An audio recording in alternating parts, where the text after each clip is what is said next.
out in the field, just make sure you keep your blade.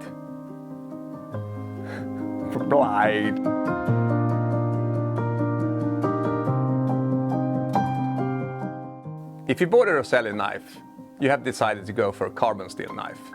I will give you some simple tips on how to make your knife last a lifetime. First of all, never ever use a dishwasher to clean your knife. It will destroy any knife.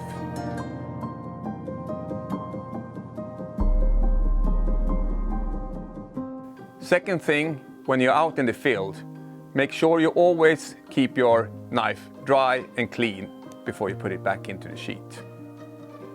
And when back home again, you can apply some oil to the blade before you're storing it.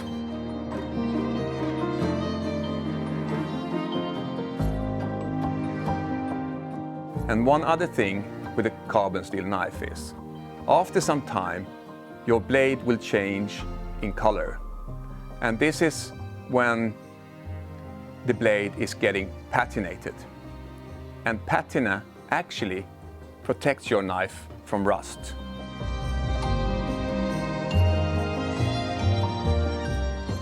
Hopefully all these small tips helps you to enjoy your Roselli a lifetime.